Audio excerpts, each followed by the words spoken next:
Baik, bismillahirrahmanirrahim. Assalamualaikum warahmatullahi taala wabarakatuh. Salam sejahtera. Okey, sambungan untuk Selangor Kertas 2, soalan nombor 6 Diagram 6.1a and B shows 6.1a and 6.2a shows two circuits used to investigate the relationship between potential difference and electric current. Okey, nak mengkaji hubungan antara V dan I of a constant wire of different thickness. Okey, tujuan dia adalah mengkaji hubungan antara V dan I. Kalau awak belajar dalam silibus, kita kaji hubungan antara V dan I sebenarnya melalui graf V against I. Kita akan dapat nilai R daripada gradient of the graph. Gradient of the graph, meaning to say kita sedang mencari nilai rintangan sesuatu konduktor. Dalam kes ni adalah rintangan konstantan wire yang daripada beberapa jenis ketebalan. Macam 6.1A ni nampak nipis, 6.2A ni lebih tebal. Kemudian kita dapatlah dua result daripada dua set ni. Soalan pertama, what is the meaning of resistance? Okay, melalui formula R equals to the potential difference divided by electric current.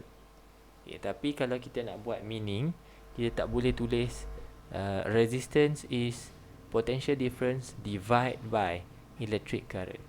Okay, kalau kita nak buat melalui formula, okay, ada cara dia. Kita kena pakai perkataan yang lebih sesuai lah. So it is potential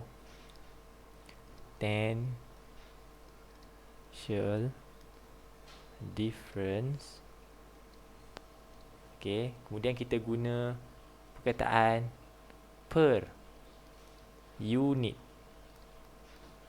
Per unit tu maksudnya kita sedang menceritakan berkaitan dengan bahagi tu, operasi bahagi. Guna perkataan per unit, kemudian tambah perkataan of. Okay, per unit, okay, of electric current. Maksudnya kalau tak ada perkataan of pun okey. So penggunaan perkataan per unit atau per unit of ni adalah bagi menunjukkan operasi bahagi. Okey, potential difference per unit of electric current. Tapi kalau bahagi dengan masa, per unit of time pun boleh, ataupun tambah rate di depan, rate of. Yang tu cara dia ya. Okey, jangan tulis formula sebab awak tak akan dapat markah daripada formula sahaja. Jadi kena explain the formula melalui perkataan macam ni. Right, B1 macam biasalah, soalan 6 ada compare, 5 dan 6 soalan compare. Compare the thickness of the constantan wire. Tengok kat sini dan dekat sini. Itulah constantan wire-nya. So kita bandingkan thickness. Saya buat ringkas saja. Saya bandingkan dan saya tuliskan nombor saja. Awak buat ayat penuh. The thickness of constantan wire in diagram 6.2 A greater than 6.1 A. Ingat ya, kat sini dia guna 6.1 A, 6.2 A, bukan 6.1 dengan 6.2. Tulis penuh-penuh Okey, tulis penuh.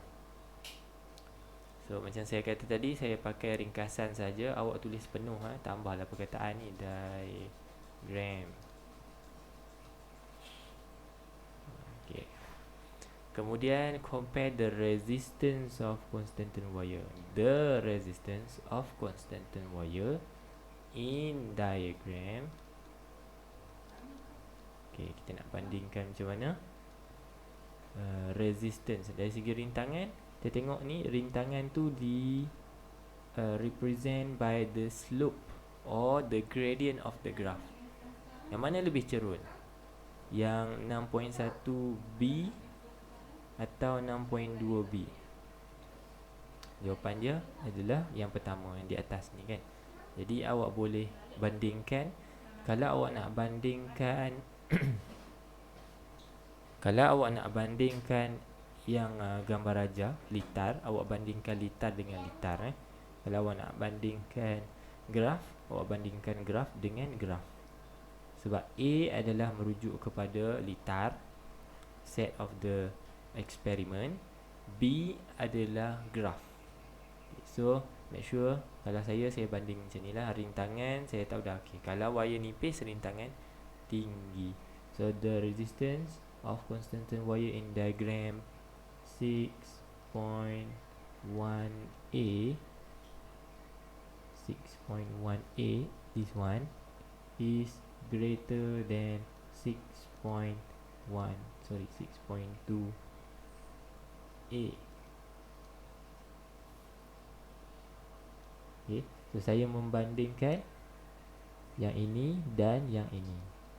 Saya tak boleh bandingkan 6.1a dengan 6.2b, tak boleh. Okay, macam tu ya, cara saya buat macam tu lah. Kemudian relate the thickness with the resistor. The, pakai the ajar. The greater the thickness, okay, the greater the thickness, comma, the smaller the resistance. Okay, rujuk pada sinilah. Kalaulah wire itu tebal, maka nilai rintangannya akan berkurang. Macam jalan highway, dia punya analogi dia. Zahin, Zahin slow sikit. Okay. So kalau jalan highway tu, maksudnya wire yang tebal, jalan highway luas kan. Okay, arus boleh lalu banyak. Okay, arus boleh pass through dengan jumlah yang banyak dalam satu-satu masa. Macam jalan highway lah, 3 lane, 4 lane, kereta boleh lalu banyak. Tapi kalau jalan tu jalan kampung kan, jalan yang sempit, maka arus dapat lalu dalam satu-satu masa tu limited amount sahaja, sikit sahaja. Macam tu analogi dia. Right. 6C adalah pengiraan. Diagram shows 3 resistors XYZ of resistance 20 ohm. Ya, Zahid. Ya, okey. Badut.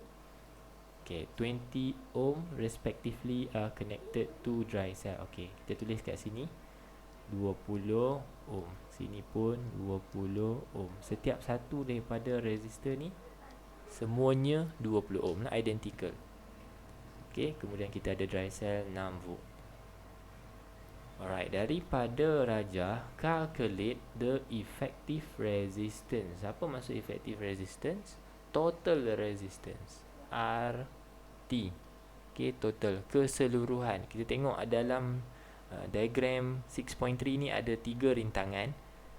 Jadi nilai rintangannya bukanlah 20 atau 20 tambah 20 tambah 20, bukan. Sebab ada pengiraannya khas untuk apabila resistor dalam keadaan parallel dan juga series. So kita kira dulu untuk R parallel, Y dengan Z ni berada dalam keadaan parallel. Okay, kita tinggalkan X dulu sekejap. So 1 over R parallel equals to 1 over 20 plus 1 over 20. Daripada sini kita tulis balik 1 over R parallel adalah sama dengan 2 per 20. Jangan 2 per 40 pula. 2 per 20, which is also equals to 1 over 10. Maka your R parallel will be equals to 10 ohm sahaja. Daripada 20 dengan 20 ni, Y dengan Z ni, bila kita sambung secara parallel, selari, okay, selari, maka bukan 40 tapi telah berkurang kepada 10.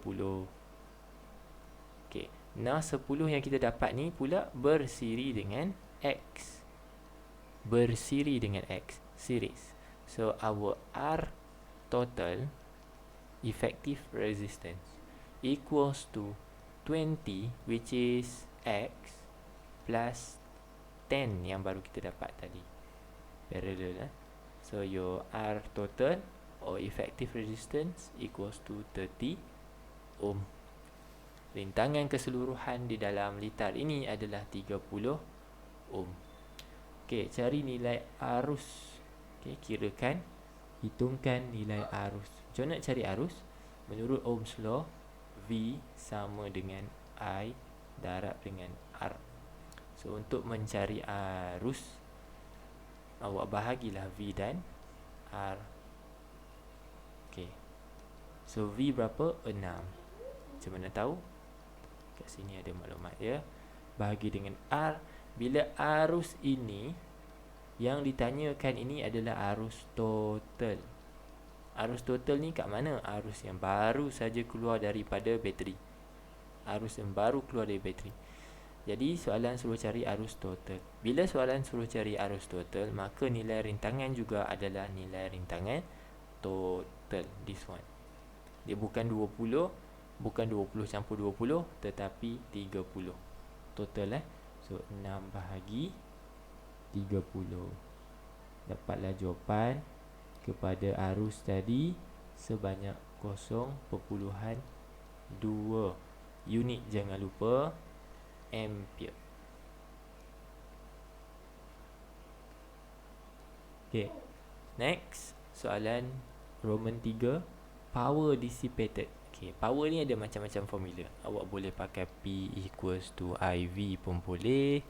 Awak boleh pakai P equals to I square darab dengan R pun boleh. Boleh pakai P sama dengan V square over R. Oh, tak nampak kan? P sama dengan V square bahagi dengan R pun boleh. Mana-mana satu yang awak nampak dulu. Kalau power dissipated, contohlah misalnya, kalau awak nak buat P equals to IV pun awak dapat. Tapi saya akan buat guna formula P equals to I square over R.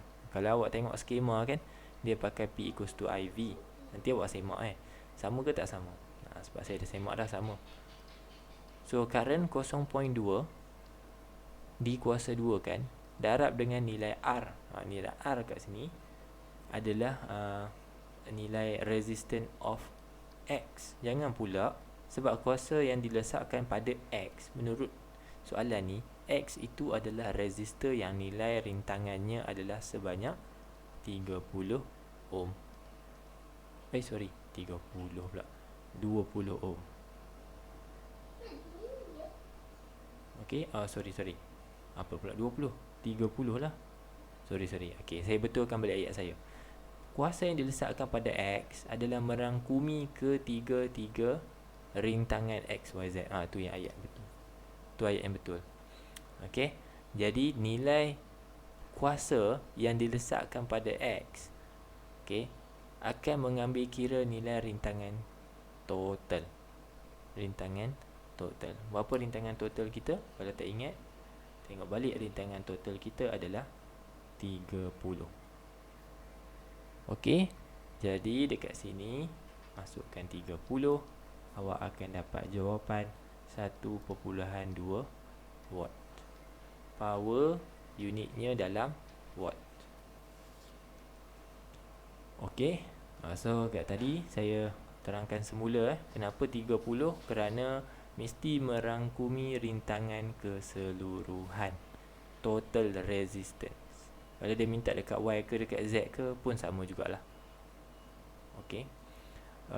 Next, last one untuk soalan 6. What will happen to the current if the resistor Z is removed?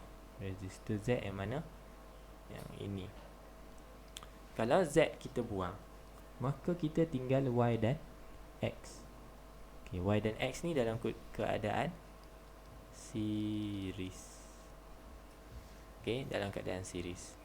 Setiap satu daripada resistor ni bernilai 20 ohm. So kalau siri kita tambah, maka kita dapat rintangan total bukan lagi 30 tetapi 40. Nilai rintangan kita sedang bertambah, meningkat daripada 30 kan, asalnya 30 meningkat kepada 40. Bila rintangan meningkat, apa jadi pada arus? Arus akan berkurang. So jawapannya adalah decrease. Okay, next, nombor 7. Diagram shows a velocity time graph. Okay, velocity time of a car which apply the brake after moving at constant velocity 10. Okay, hal laju seragam 10. Sampai satu masa hal laju tu berkurang sehingga kosong.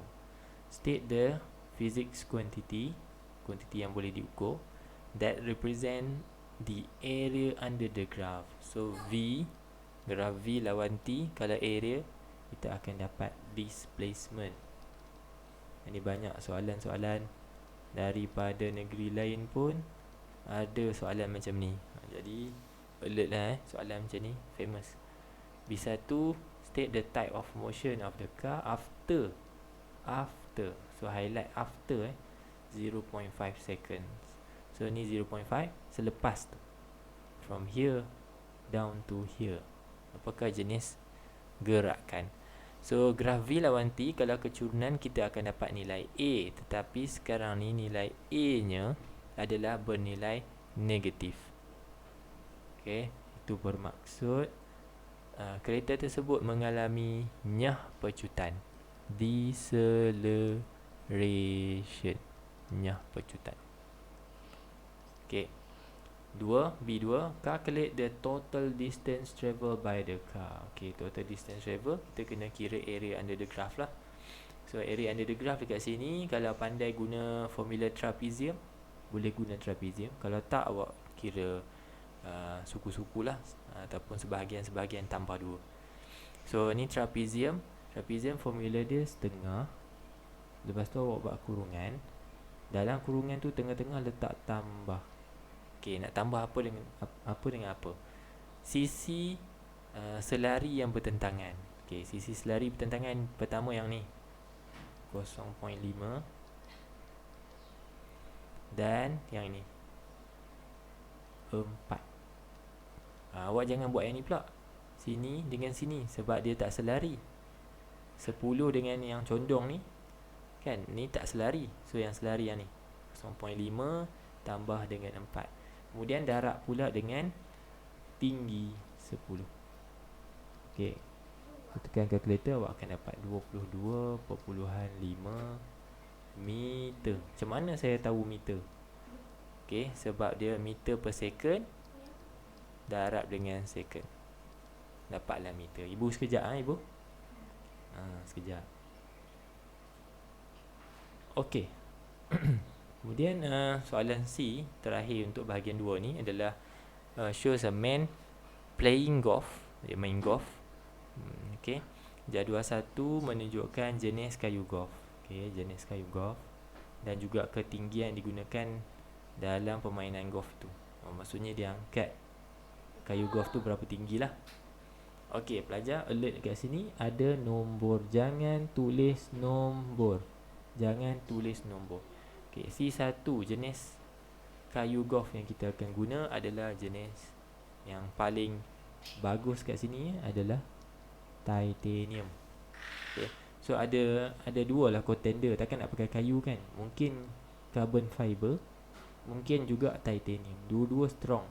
Tapi bila kita tengok ketinggian, untuk fiber, carbon fiber 1.5, titanium 2.5. For sure dah kat sini kita ada kekurangan lah untuk isi atau reason kita kalau kita pilih carbon fiber. So kita pilih titanium Z. So the answer will be titanium, because titanium is strong material ataupun stronger. Okay, taklah patah kayu tu, kayu golf tu. Okay, 2, dari segi ketinggian, jangan tulis 2.5 pelajar. Jangan tulis nombor, tulis perkataan perbandingan ataupun sifat dia lah, high ke, low ke, short ke, long ke. Okay, so kita pilih tinggi because to generate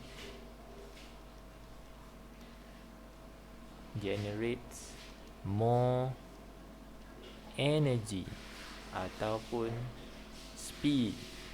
So kalau kita angkat tinggi, sebenarnya kita sedang menukarkan satu tenaga, okay, dia panggil gravitational potential energy, and convert it into kinetic energy. So lagi tinggi awak angkat, lagi tinggilah gravitational potential energy yang bertukar kepada kinetic energy.